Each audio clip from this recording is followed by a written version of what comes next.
बहुत समय पहले की बात है। चंद्रपुर का एक छोटा सा गांव था। दिन में ये गांव जितना शांत लगता था, रात में उतना ही डरावना।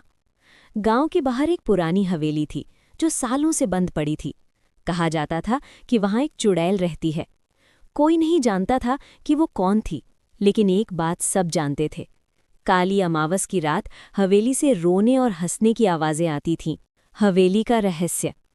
गांव में एक लड़का रहता था, अमन।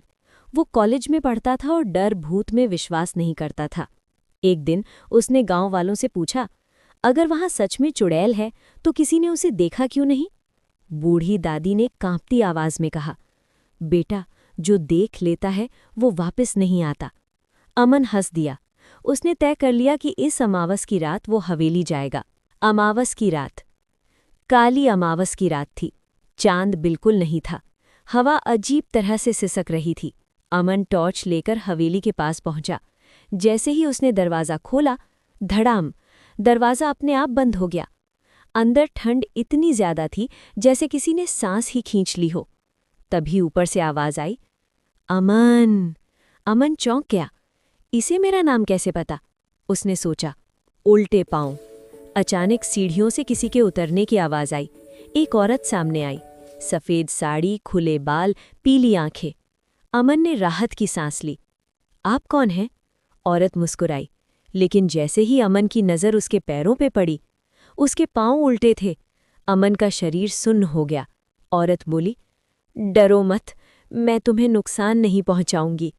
चुड़ैल की कहानी। अमन भागने ही वाला था कि औरत रोने लगी।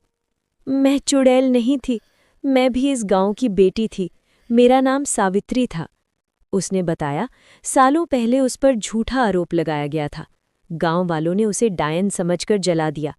मरते समय उसने बद्दुआ दी, जो मुझे इंसाफ नहीं देगा, मैं उसकी आत्मा को चैन नहीं लेने दूंगी।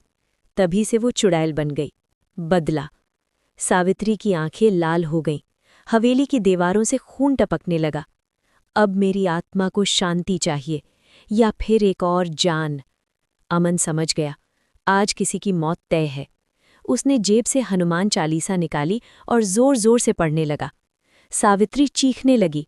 जैसे ही अमन ने आखिरी चौपाई पढ़ी, हवेली कांपने लगी। सावित्री जमीन पर गिर पड़ी। उसके चेहरे पर शांति थी। धन्यवाद, आज पहली बार किसी ने मेरी बात सुनी। और वो धुएं में बदलकर गायब हो गई। अगली सुबह सुबह गांव वालों ने देखा, पुरानी हवेली गिर चुकी थी। वहां एक छोटा सा मंदिर बन गया। उस दिन के बाद काली अमावस की रात शांत रहने लगी। लेकिन कहते हैं, अगर किसी बेगुनाह के साथ अन्याय हो तो सावित्री